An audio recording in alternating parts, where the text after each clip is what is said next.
Good evening and welcome everyone to this evening's event. I am Scott Edgar. I'm the Assistant Arts and Cultural Programmer at Belfast Linen Hall Library. For those of you unfamiliar with the Linen Hall Library, and there are quite a few of you in tonight, we are the oldest such institution in Belfast, and we're the only library in Ireland that generates a proportion of our income from membership. So if you enjoy this evening's event, please do visit our website. That's linenhall.com, and you can find out more about becoming a member. For now, like I say, I've placed everyone on mute. If you have questions or comments for our guests this evening, please type them into the chat box and we'll get back to those at the end if time permits. Yesterday was World Mental Health Day, but really every day should be a mental health day. This evening, we're joined by Dr. Brian Kaplan and his wife, art therapist, Hephzibah Kaplan. A qualified medical doctor, Brian has spent many years training in whole person approaches to health, well-being, and personal development, including counseling, psychotherapy, voice dialogue, and autogenic training, but also in clowning, improvisation, and stand-up comedy. Hephzibah is a trained art therapist and transpersonal psychotherapy supervisor, and she's the co-founder of the London Art Therapy Centre. She has broad and eclectic training in clinical approaches as well as in the various arts. And together they've created Almost Happy. It's a unique collection of original button designs that label and satirize the common foibles that may be keeping us unhappy or almost happy. You can borrow the book now from the Linen Hall Library if you're in Belfast, and it will soon be available to buy from a range of retailers. And the authors have said that you can pre-order it, and those orders will be shipped hopefully in March 2022, but pre-ordering it will really help with the sales on that first week.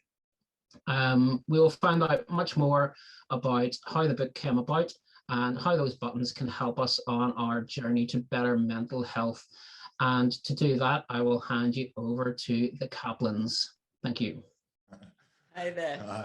Hi. Hello, everyone, and thank you, Scott, for that introduction. And may I say immediately that I'm absolutely delighted that this pre-launch of the book, a few months before the book will become available, apparently due to ships in the Suez and Chinese containers, don't ask me about it, but I'm so happy it's in a library because my mother was a librarian for 50 years at least and remains a librarian in the retirement village in which she lives. So I grew up with libraries. So if you don't buy this book and you read it in a library in Belfast, I'm just delighted because I've saved thousands of pounds myself reading library books and loving libraries, including the British Library. And I vow I'll come and visit Linen Library one day. Anyway, I thought I'd just say a little about the roots of this. How did I come to be writing this book with my lovely wife, Hephzibah? How did we do that? What happened? Okay. And, you know, I'm going back to my roots and I'm thinking, and I thought of my maternal grandmother who had a wicked sense of humor, but more than that, she made up nicknames for people and not always with benign intention, but they often were very funny. And I do think that comes into the story. We'll see later on how these nicknames relate to what we're saying, what we've written in the book. On my father's side, my grandmother, Matey, was an exceptional person. And this was also a major influence. And the influence was, she was perhaps the most loved person I've ever met. I know some of my cousins are listening. She had 9 children. They all absolutely adored her. All her cousins adored her. And she was the most loving person as well. But what was exceptional about this lovingness was her sense of humor. I cannot imagine her not laughing. So I sort of grew up with this because my father inherited this. All her children inherited his sense of humor. My father had it in hearts. He was full of love and humor and appreciation of absurdity. So that was an influence. I also had a GP, Uncle Louis, who made terrible jokes like, how would you like your tea, Uncle Louis? Black or white? Oh, white, black with milk, please. Black with milk, or purple. These are not great jokes, but when I was 8 years old, I thought they were hilarious. And now when I think back of them, I can't remember the illness. I remember the jokes. And here, this is an important point too, because this is a concept in this book. If you laugh at something, you become more aware of it. You remember it better. Theatricity, the comedy of it reminds you of it. This is a theme that will come into this book. And So what happened? I became a doctor. Uncle Louis, my GP, wrote me a nice referral letter. I studied hard. I got into medical school because I wanted to work with people, except I found medical school didn't particularly teach me that. It taught me more about the science of medicine, the nuts and bolts, the blood, the guts, the diseases, the medicines, the surgery. That's what it taught me. They paid lip service, talked to your patients nicely, occasionally, but not much on that. So when I finished medical school and my internship and a few jobs, I started to learn more about whole person medicine in various forms: meditation, psychotherapy, group work, all sorts of whole person orientated things. And then one day in 1996, a friend who knew about my love of comedy, and particularly stand-up comedy, who knew about that, sent me a torn out advertisement from Psychology magazine advertising a workshop at Surrey University run by a man called Frank Farrelly, who was the founder of provocative therapy and would become a massive influence, teacher, and mentor in my life. Frank had stumbled on this approach while working as a psychiatric social worker and Rogerian counselor, when he had, in the 92nd interview with a psychotic patient, inmate of Mendota State Institute in Madison, he didn't know what to do. Nothing was helping. It was the 92nd hour that he was spending. And the client or the patient constantly was saying, there's no solution to my problem. I'll never get out of here. And he did everything to try and help the patient think differently. And one day, maybe in frustration, he suddenly said to his patient, you know what? I agree with you. There is no solution to your problem. And this, he saw his patient become animated. So he went further. He says, you know, I've tried everything I know, and now I must finally agree with you. Your prognosis that you'll never get out of here. Maybe it's true. Maybe I'm denying this in myself. Patients start to get more and more animated, arguing that there must be a solution, whereas previously he'd been quiet and depressed. And so Farrelly developed the first tool of provocative therapy. First tool, there is no solution to your problem. He would develop others. Do more of the same. What's wrong with that? Lower your expectations to avoid disappointment, and many others. These are the tools of the game of provocative therapy, of the process of provocative therapy. And the golden rule of it, though, as Farrelly said over and over, he died in 2013, as he said over and over many times, you can say what you like to people as long as you do it with affection in the heart and a twinkle in the eye. You have to show that you play. They have to know that you play. And we will add later, you need to get permission to do the work. You cannot just do this. Someone comes in to talk to you and suddenly unleash this work. You have to make it very clear. We will go into this, but you do have to ask for explicit permission to work in this way. So that's all I'm going to say for the moment. I'm going to hand you over to Hephzibah to tell you how she got involved with this crazy project. I think I married you. I come from a family that we've always used a lot of humor, a lot of jokes, especially in the face of adversity. By the age of 15, I was very much inducted into the therapy world, working during the school holidays at my mother's preschool unit called Family Tree that was doing research into infantile autism, and influenced then by Francis Tustin, who was a psychoanalytic supervisor, and the ethologist Nico Timberg. And so it was very much about thinking about the inner world of the person, while at the same time making acute observations of their behaviors and their reactions. So I've had this, as I've said in the book, a triple-decker journey of art and comedy and therapy all my life. And it was sort of obvious, inevitable, that I would become an art therapist, where I'm looking at certainly art and therapy, and sort of meeting Brian and going to many comedy gigs over the years, studying with Farrelly. In fact, we had him living with us for 6 days, which was a hell of a hoot, and realizing that we could slowly start to think about incorporating humor in our work with clients. So, and it's taken quite a long time to get this book right. And we've tested it, we've discussed it, we've shown it, we've tried it on patients and clients. And here we are, and thank you very much to the publisher, Jack and Richard Joseph from Lober Publishing in the States. Okay, so let's get on to the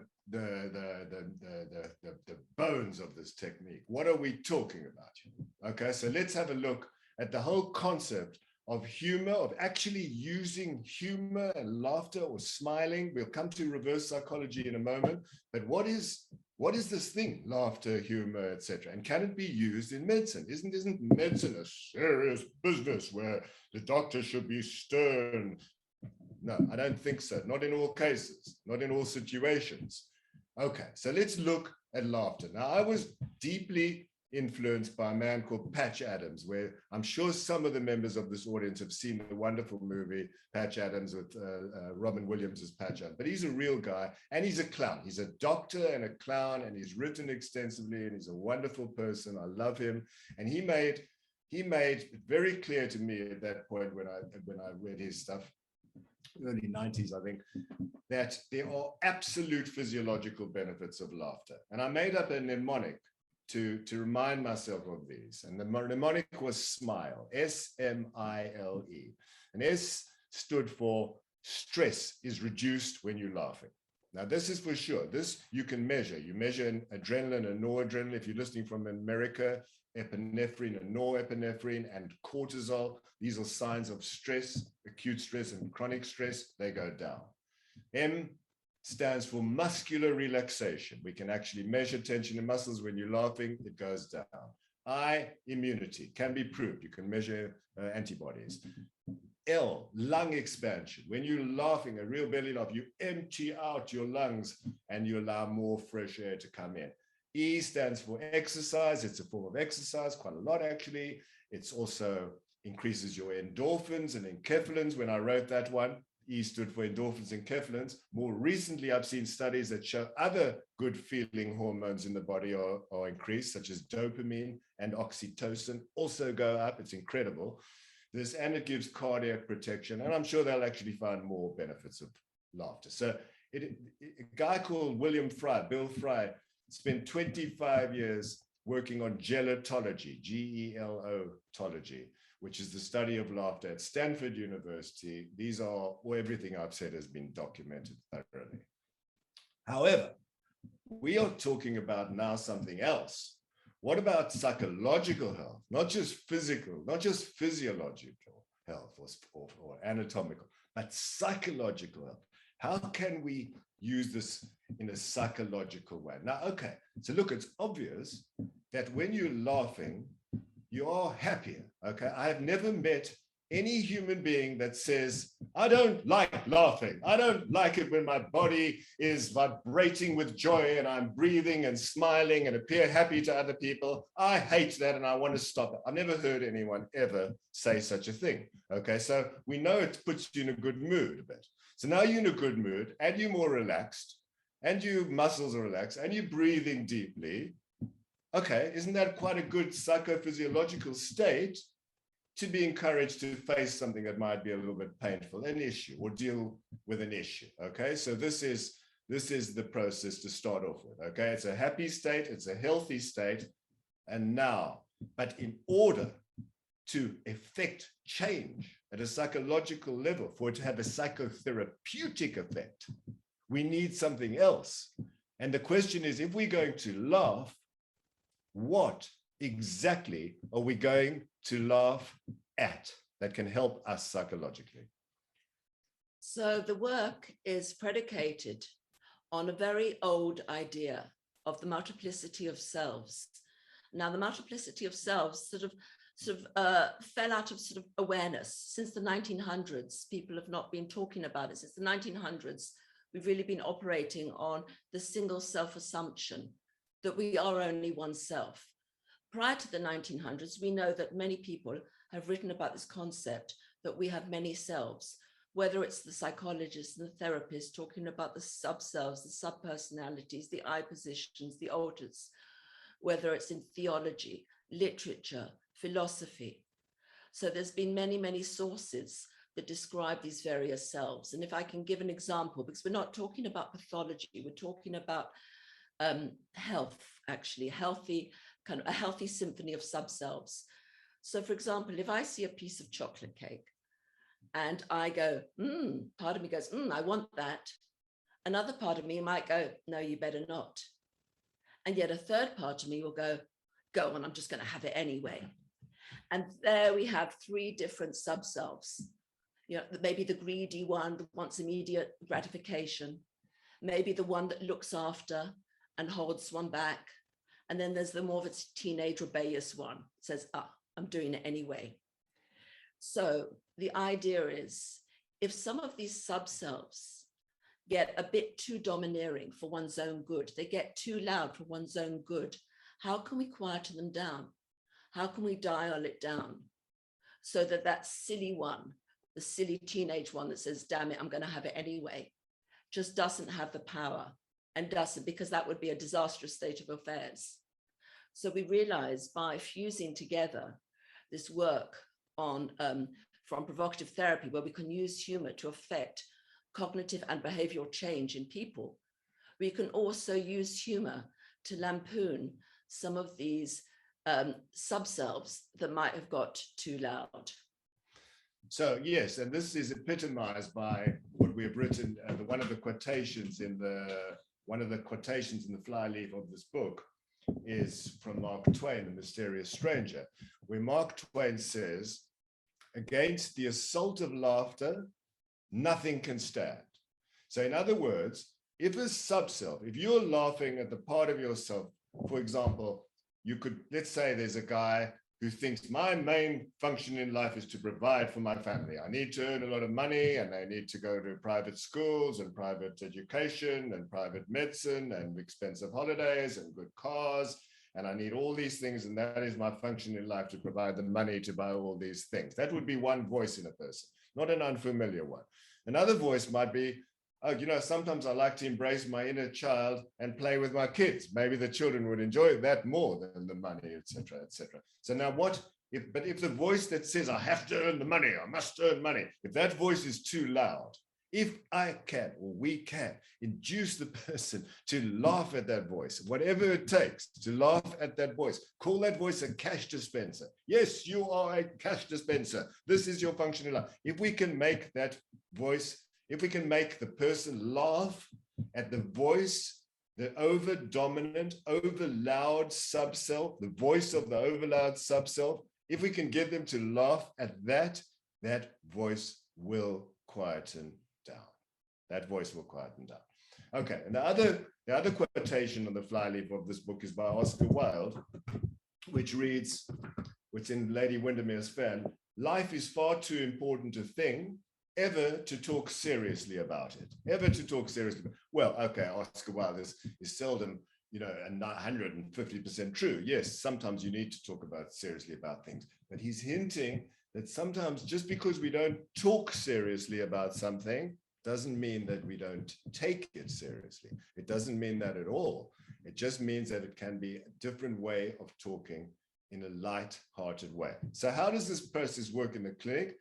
You never ambush somebody and just treat them like this. You absolutely have to get permission. They need to know that you're doing this work. And then I warn them.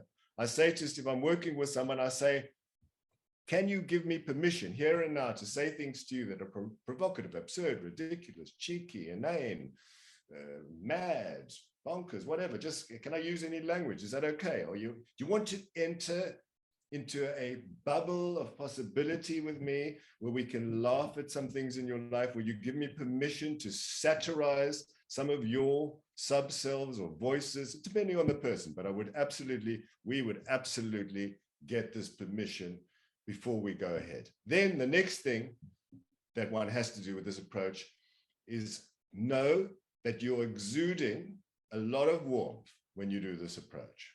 The person needs to feel, and no doubt that the doctor or the therapist or the provocative therapist is on his or her side. So this is expressed by just feeling it genuinely love or affection in their heart. And I like to describe it as exuding the confidence that you know the person can do this, you know they can do better, and they can be happy in their life. Because What we are trying to provoke in provocative therapy is a change of behavior. So let me make no bones about this. This is a behavioral approach. It is not cognitive behavioral therapy where cognition and thoughts and understanding and organizing your thoughts and the relation of your thoughts to many things, but it is behavioral. It is provocative behavioral therapy in a sense, might have been a better term, but it's called provocative therapy. But we are provoking. What do we provoke with? With humor and reverse psychology. This is the process. So the golden rule, affection in the heart, a twinkle in the eye, and then we have these tools that we can use. I don't think I'm going to use this tool or that tool. It just comes naturally. But in the book, we've written which tools relate to the book. Things like do more of the same. I've mentioned them. Play the blame game. Blame others for your problems. Do more of what you're doing wrong. Lower your expectations to avoid disappointment. Sing to the patient. All these crazy things have been done. I've done all of them and experience how they work. And I wouldn't have included any in the book if they didn't work. So this is how it works in the clinic. So let us now get on to the book. What happened? Why did we come to write this book? I'll leave it to you.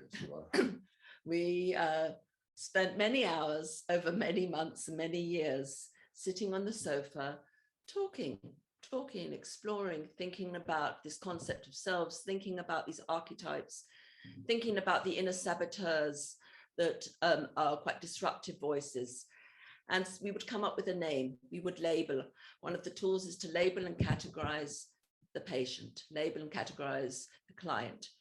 So, for example, and we should be kind of looking at some of the buttons just now, reading some of them. So what would be a good button for procrastinators? Everybody's a procrastinator. So we realize something that would maybe irritate a procrastinator would be a button that says starting tomorrow. Now we call them buttons because there is a crossover between this idea of pushing your buttons with reverse psychology. It's the subtitle of the book, Almost Happy Pushing Your Buttons with Reverse Psychology. In the States, they're called buttons, where in the UK, they are called badges. You know, they're metal pins. I put some on just to sort of show you. So in the States, they're called buttons. So we stayed with the idea of buttons. So we're calling them buttons. We very much, it was co-collaborated. We co-created. We worked on both the text and the visuals. Sometimes you hear the male and female voice going through the book. And the visuals were very important. The design, we worked with some lovely, talented people. Thank you to those of you here tonight. And we thought very much in the vein of Marshall McLuhan, the medium is the message.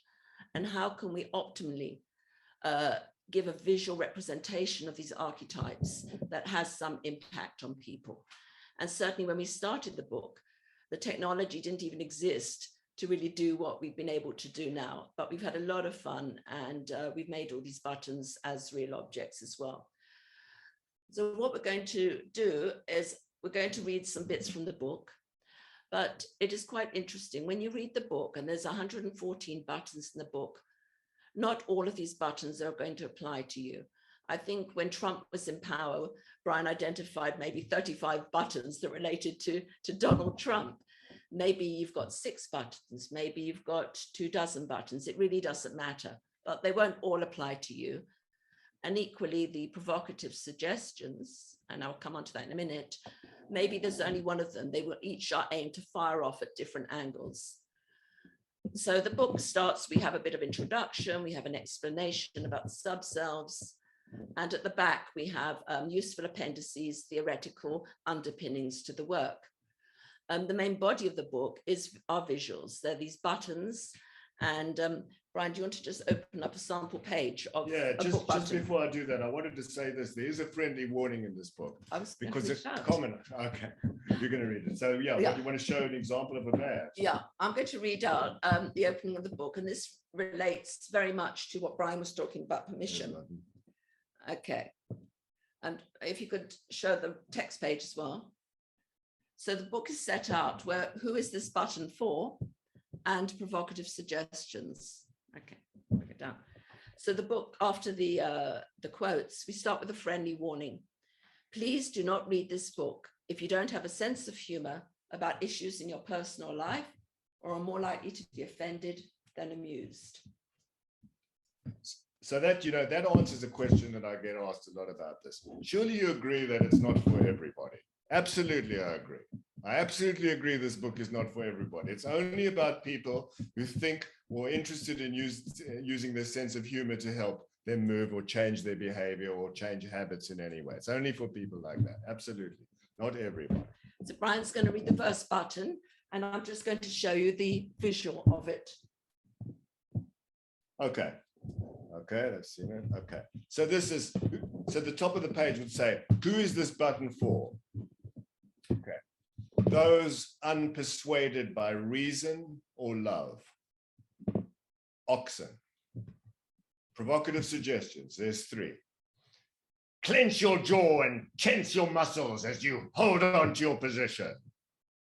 Never be acquiescent, agreeable, amenable, compliant, flexible, pliable, relenting, or yielding. But dig your heels in further. You're in for the long haul here.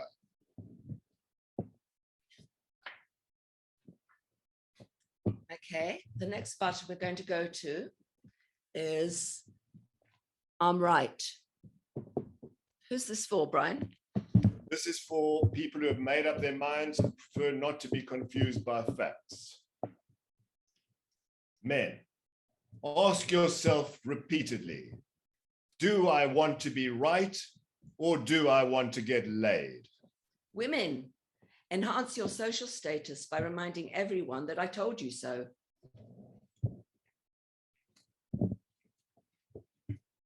Six.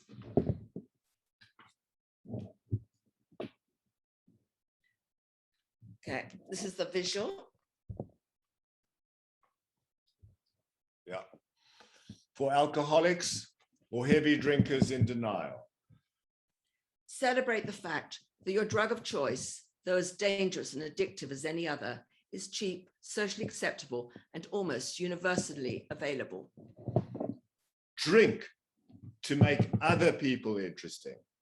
Now, I have to admit, I didn't make that up. That quote, although it's, if you look it up on the internet, drink to make other people interesting or drink to make other people more interesting, were often attributed to Ernest Hemingway, but he didn't say it either. It was said by George Jean Nathan. But the beauty of this approach is that although there are very, very few quotations in the book, only 2 or 3 quotations in the whole book, in the approach, in the clinic, of course you could use quotations, just own them, attribute them. I quote every comedian I've ever heard. But I always said, I never owned the quote myself. The worst thing you could do in comedy, I've spent enough time with comedians knowing that they suffer deep wounds when someone else steals a joke. I would never do it, but to attribute a joke or to quote Lenny Bruce, completely fine. You're going to hold up the visual for that one. Next button.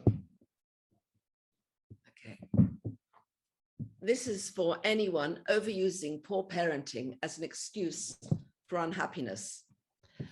And the provocative suggestions go, continue to play the blame game, but give your parents a break by letting siblings, children, friends, neighbors, teachers, therapists, politicians, the economy, and the weather share the blame for your suffering. Another provocative suggestion. Punish your parents for their errors by suing them, divorcing them, buying a huge motorbike, or converting to another religion.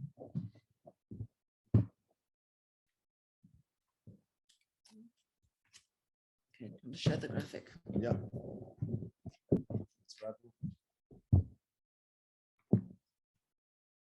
Okay. Okay.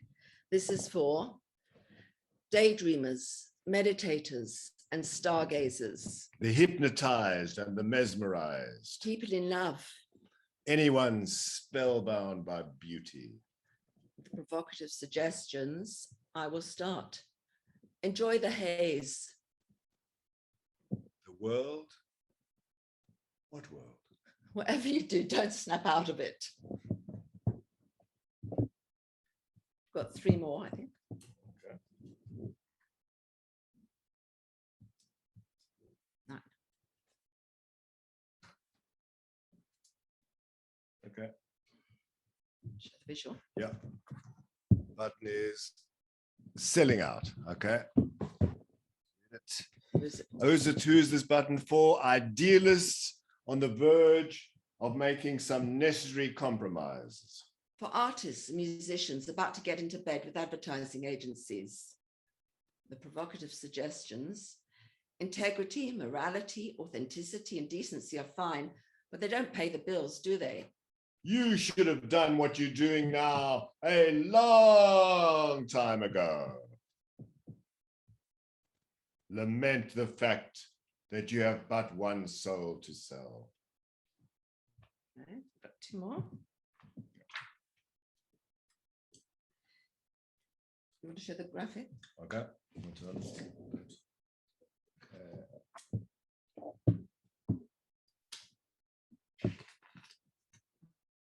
Graphic of the button is mismarriaged. This one is for anyone who thinks they've married the wrong person. Okay. My heart goes out to you if you're unhappily married, because I'm happily married and it's terrible.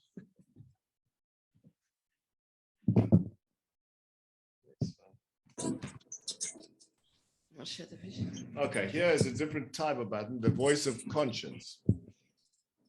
The voice of conscience, that's towards the end of the book. And who's it for? You, when all your other subcells are quiet. Provocative suggestions. If you feel compelled to provoke the emergence of this voice in others, do so with affection in the heart and a twinkle in the eye. And that goes for these buttons every time. This is how these buttons need to be used, with affection in the heart and a twinkle in the eye. That is important.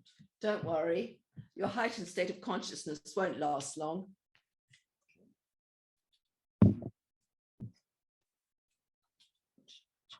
Okay, this is the last one we're going to show. This is the procrastinator one that Hephzibah alluded to earlier. Let's go. Who's this for? Procrastinators. Provocative suggestions.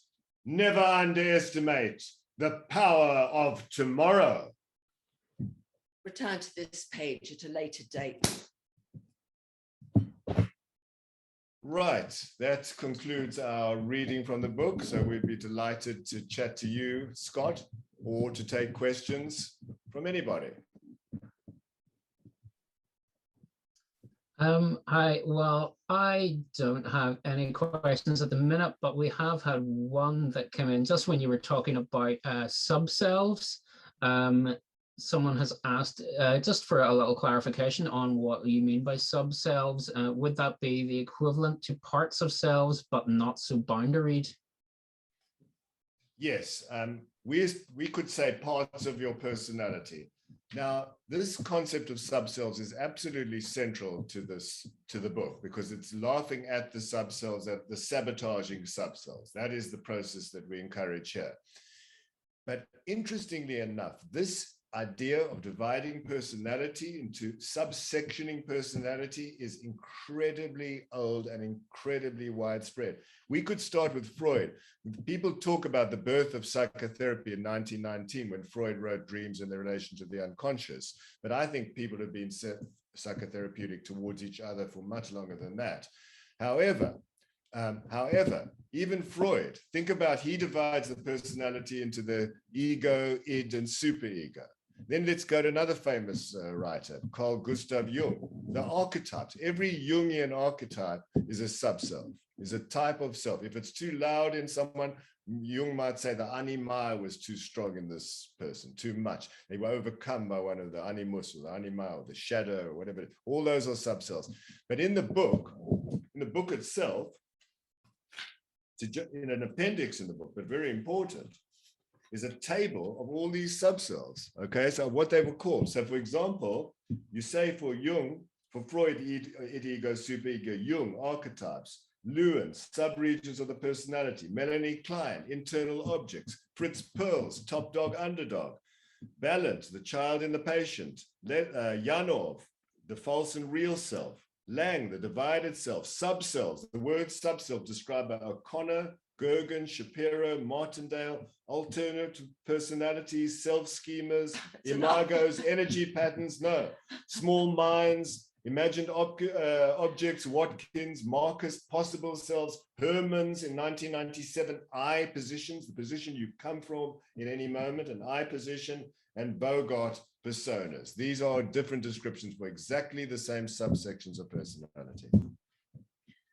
I think it might be useful also to say something about this voice of conscience. And I don't know whether, Brian, you want to refer to Lederman about it. Yes, this is the voice of conscience which emerged there.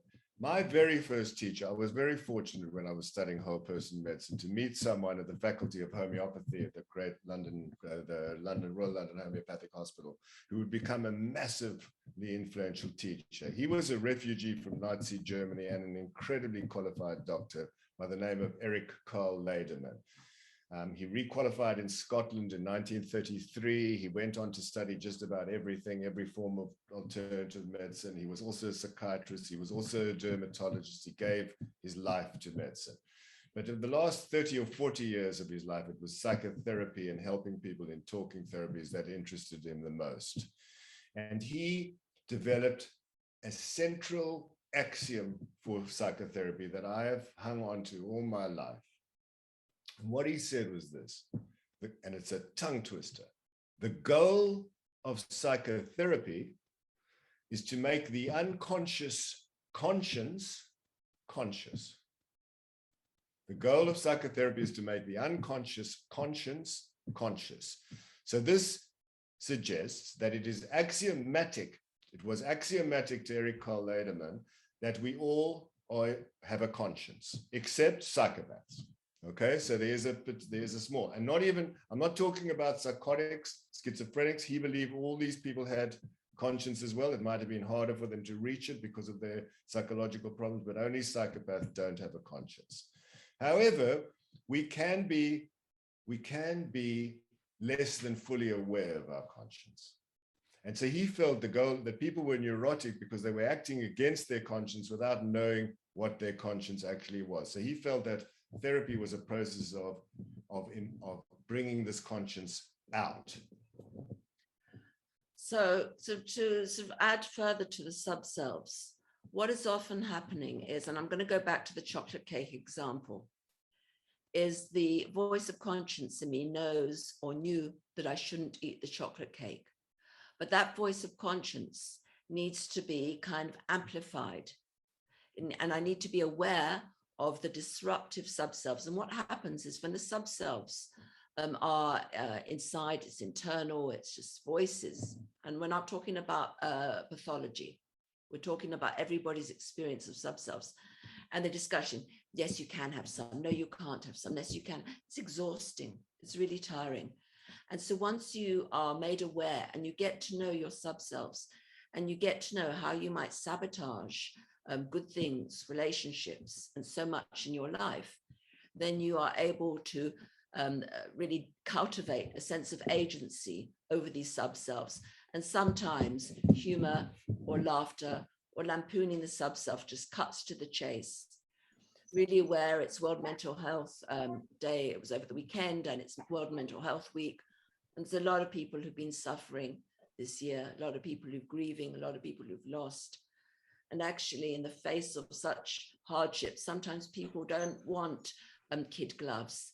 They just want really kind of incisive and supportive and loving humor to make them realize what might be, or to help them in realizing what might be going on for them.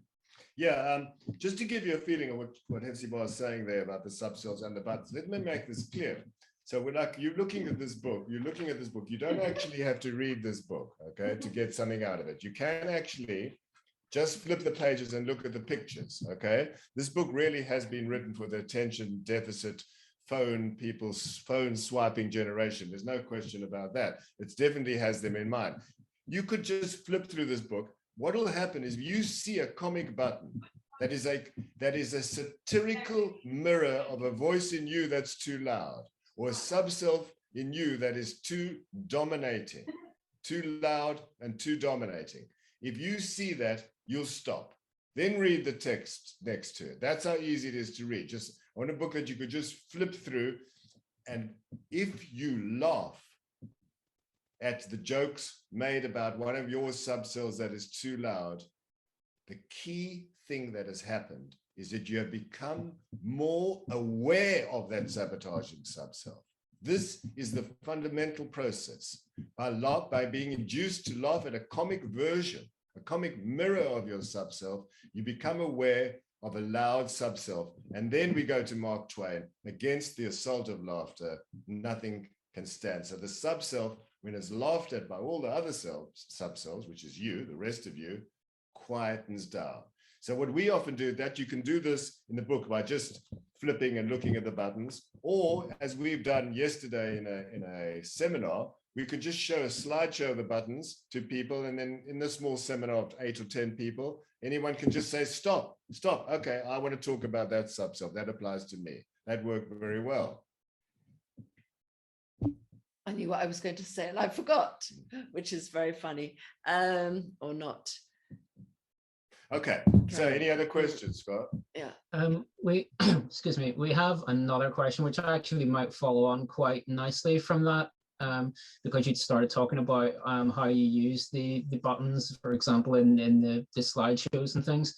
One person has asked, can you give some examples on how these techniques have helped people either in your practice or in day-to-day life? Absolutely. I remember what I was going to say, which is essentially, we're not comedians.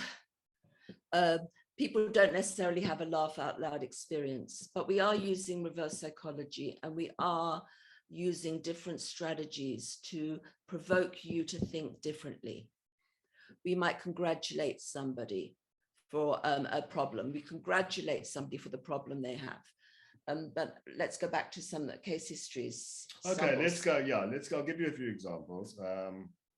Think of that one. Okay, so there was the one there where I said, see if you can find it, mismarriage. Mm-hmm. So, it's almost a standard line for me to say, if someone comes in and they're asking for this comedic approach, the provocative approach, and, this is the button I'm thinking of, mismarriage. Okay, that's a really common problem, considering how many people get divorced and everything. It's obviously a massive problem in our Western society, that's for sure.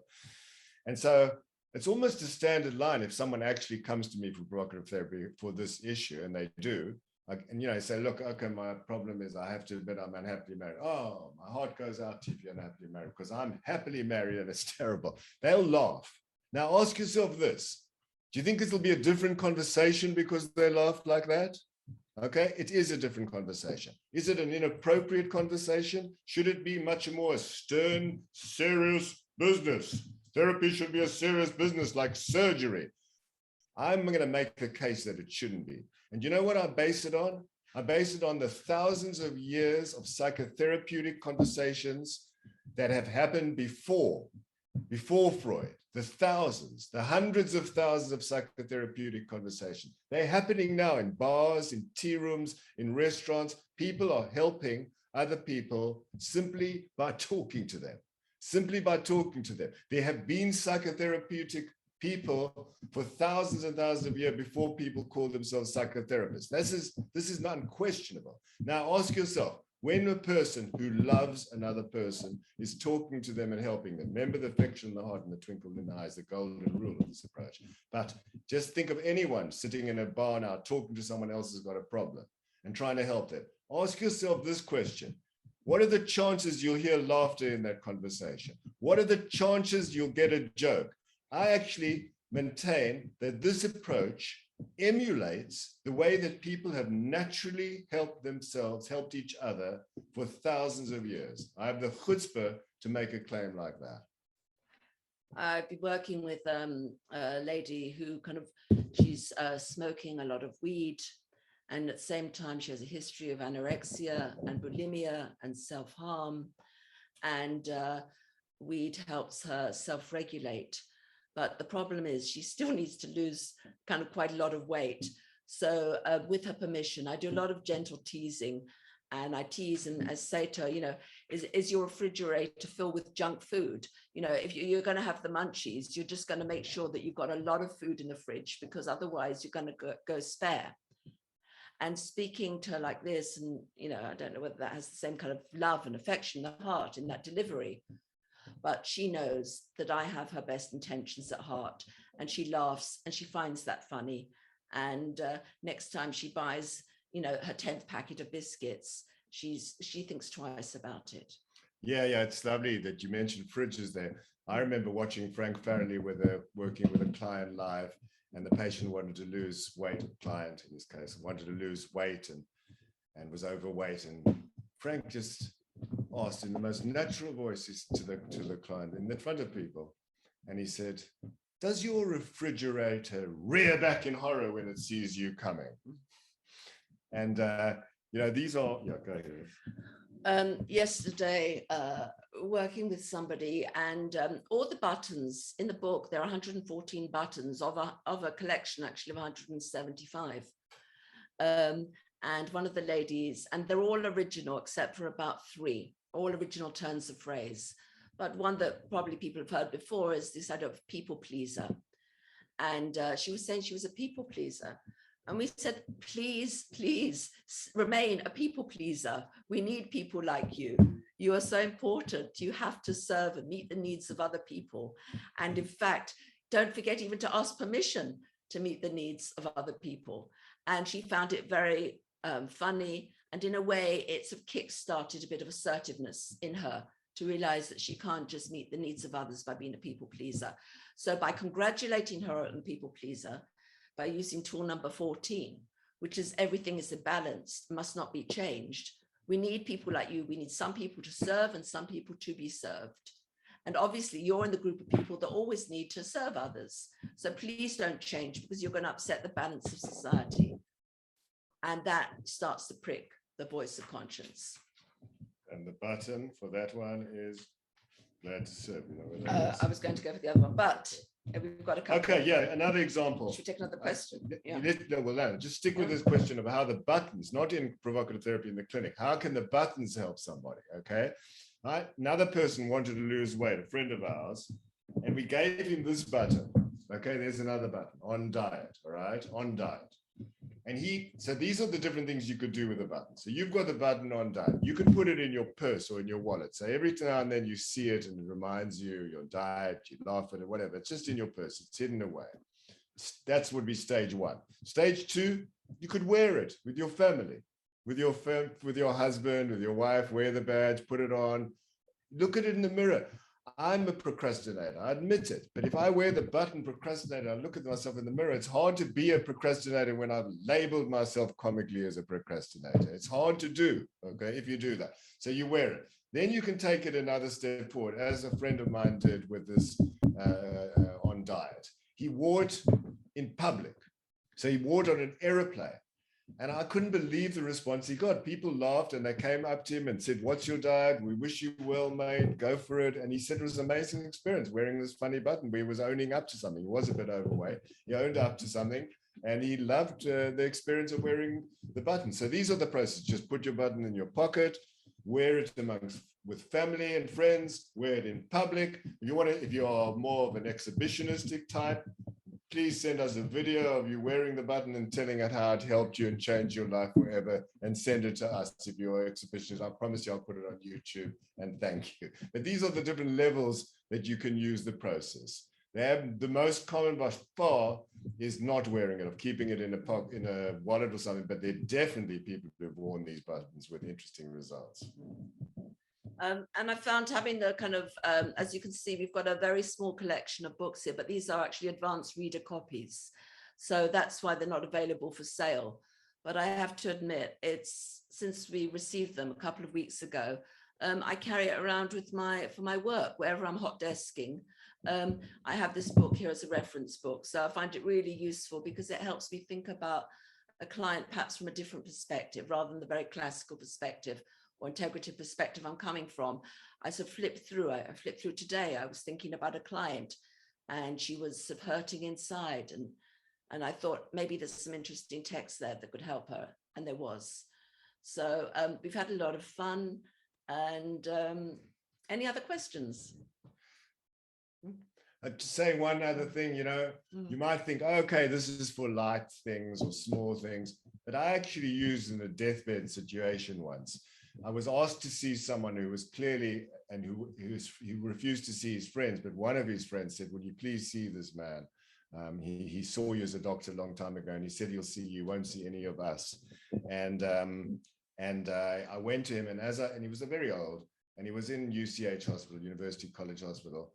And I went to him, and I just sat next to the bed. He had his eyes closed. He had tubes coming out everywhere, his mouth, his nose, and he had that look like he's just waiting to die. God's waiting room, as some people say, just waiting for him. But I waited quietly, and he opened his eyes. And when he saw me, he smiled, because he'd done some of this work with me. And you know what I said to him? I said to him, "Frank," I said to him, "look at these tubes in your body. What do you think this does to my reputation as a doctor? What do you think this feels like?" And he laughed. And we had a talk then, a little chat for a while, and we laughed at life for a while. We didn't talk about his illness. And he died a couple of years later. And his wife came to me one day and thanked me for that particular visit. So it was possible even to make crazy remarks on someone's deathbed, but it came with a lot of love. I was very fond of this man, and came with love, what I said. That was not serious, what I said. Doesn't mean I didn't take his situation seriously, because I didn't speak seriously. That was a wonderful encounter. Okay, thank you, Brian. I'm actually going to put two questions together here. One person has asked, how well would this approach work with a 75-year-old hardwired person?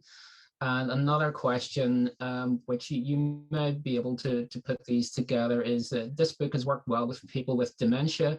Would it work well with flashcards? So just those two categories of people, how would this approach work?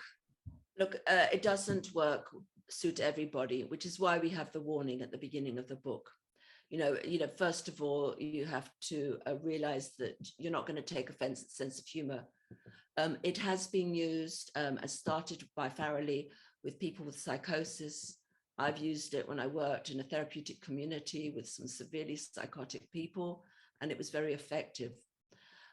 In terms of, if I'm going to we don't, contrary, almost paradoxically, we're not keen on psychiatric labeling, but there is a psychiatric label called EUPD, emotionally unstable personality disorder. And we don't advise using this approach with those people. And it wouldn't be also good for use with some type of autistic spectrum disorder, when they might have a too concrete response and might not work with the metaphor. And dementia, it might confuse or it might not. So there has to be some degree of kind of an assessment, but family members and friends will, by their very nature, make jokes in relationships. And if they know that this person responds well to jokes, then I suppose you could use it in a stronger form. Yeah, I concur with all of that. I would say personality disorder, severe personality disorders out, autism, autistic spectrum probably out, dementia. I have worked a little bit with the early stages of dementia, because people can laugh at the lucid side of a person is capable of laughing a little bit at their side of themselves that forgets things and everything, but very carefully, very gently. I would use it in that. And then later on in dementia, no, it doesn't seem to land at all. It's hard to get irony for a demented person. But in the question of the hard wiring in the 75-year-old, that's an interesting phraseology that your questioner has asked, hardwired, because that suggests genetic. Okay, genetic predisposition, which I wouldn't think that you're easily going to change genetic predisposition. But if they mean by hardwired, if they mean more a strongly installed software program, that we can change. That's the process that you can change. We can change, we can use computer metaphors, which I don't love, because I think computers are taking over our world anyway, too much. But if we're going to use a computer metaphor, yes, the software, that's what we want to change. You can change the software. You can deinstall, there's a computer word, deinstall. You can deinstall a program that was put into you to behave in a certain way. You can take it out, because you laugh at the program, it's less likely to jump up on your desktop all the time if you've laughed at it, because there's the crucial point, that when you laugh at a subself that is dominant in yourself, you become more aware of it and its deleterious effects on the way you live.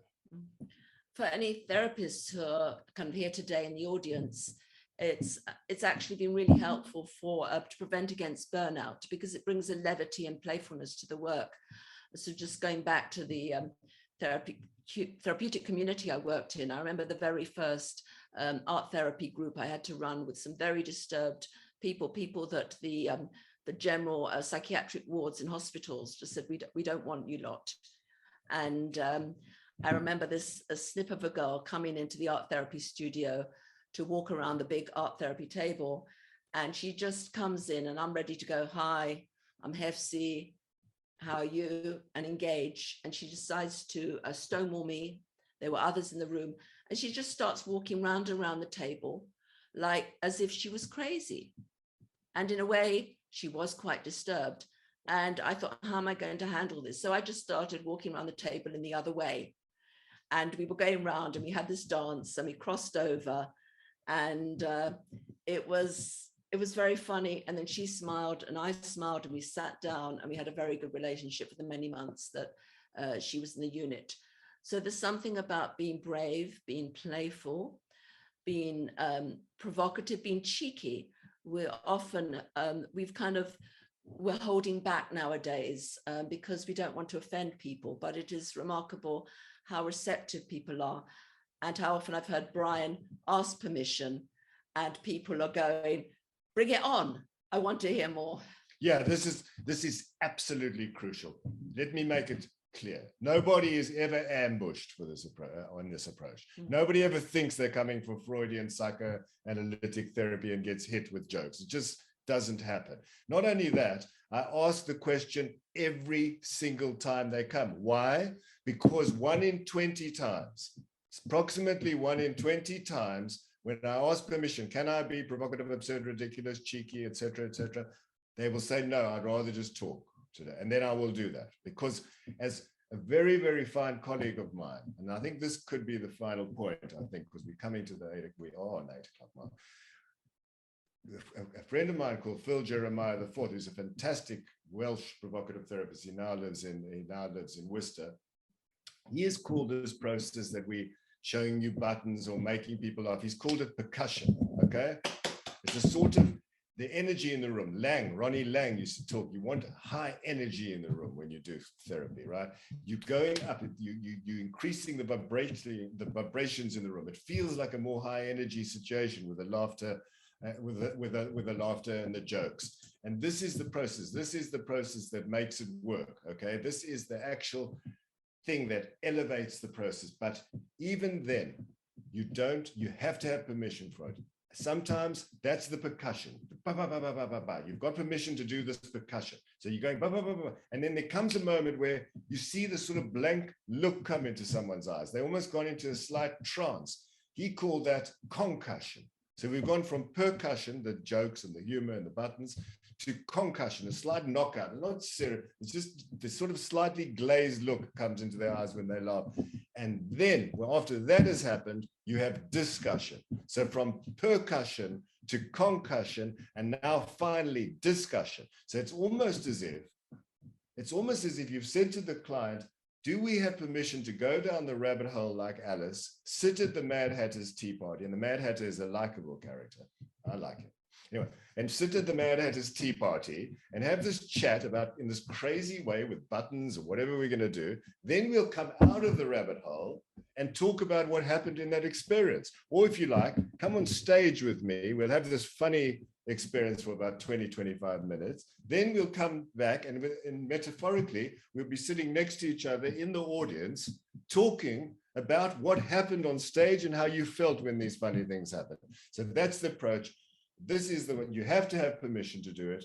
It's not for everybody. It's only for people who want to engage their sense of humor and helping themselves. But I can tell you, when it works and a person gets an aha moment, it's a little bit beyond time.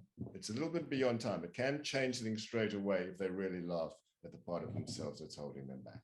I mean, so that's a bit about the clinical practice. And, you know, clearly 20 years plus of our kind of joint clinical practice has kind of contributed towards this book.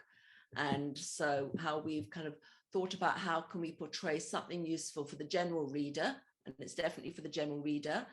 The publisher said, is this, does it belong in the comedy section? Does it belong in the self-help section or pop psychology? And in a way, this is a book that belongs in all the sections, though I think... well, the pop psychology, I'll have to say something quickly. I know we're going over time. That I don't like it being called pop psychology because humor's been used to change society forever, okay? Aristophanes, 400 BC. I don't need to tell anyone in Ireland that Jonathan Swift, who wrote Gulliver's Travel, one of the great masterpieces of the English language, also wrote a book called A Modest Proposal. Without warning, without anything, this 12-page book advises in the 18th century the Irish to sell their children at the age of 1 to be made into food. It's called A Modest Proposal, right? So this irony has been used.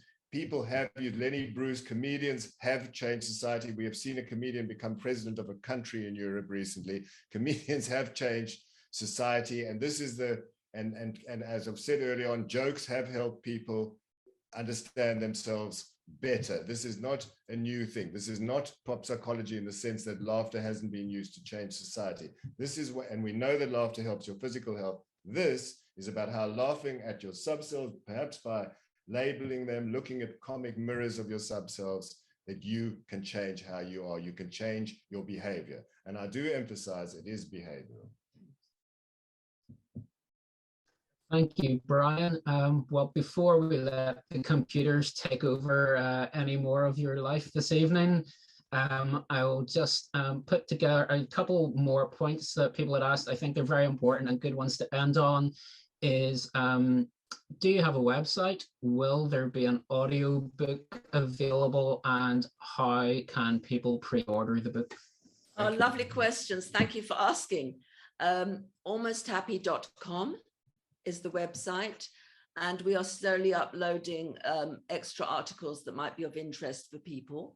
There's also quite a fun animation on the homepage, and thank you to Louis and Matt for being part of that.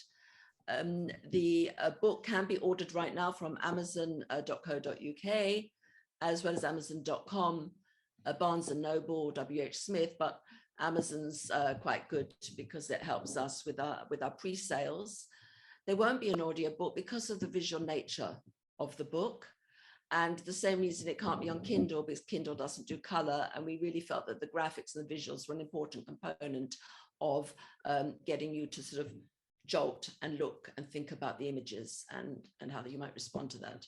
Look, I would never say to you, buy this book. I hate that. Buy now. No, I don't like that, right? But if you know you're going to buy it, please pre-order it. That'll help us a lot, all right? Just do it now if you know you're going to do it anyway. But I'll never tell anyone to buy my book. And I'll never ask any of you if you read the book, even though it's only a 40-minute read. I won't do that. I won't ask people, have you read my book? No, I won't be doing that. Thank you very much. I would just like to thank Brian and Hephzibah for joining us this evening. I'd also like to thank all of you who registered and came along tonight. We couldn't run these events without your support. So once you've visited almosthappy.com and checked out whether you want to pre-order the book, I'd also extend an invitation to you all to visit linenhall.com. There you can view our upcoming program of events, find out more about becoming a member of the Linen Hall Library. And all that's left for me to say is enjoy the rest of your evening, and we hope to see you all again soon. Thank you. Can we say goodbye and thank you to you, Scott and Rachel and Bridget, for setting this event up. And thank you so much for hosting it. And I'm delighted to have the first copies of our book available at Linen Hall Library. So if you're ever in Belfast, do go there or look at their YouTube clip. It's really cool. Thanks for coming, everyone. Bye.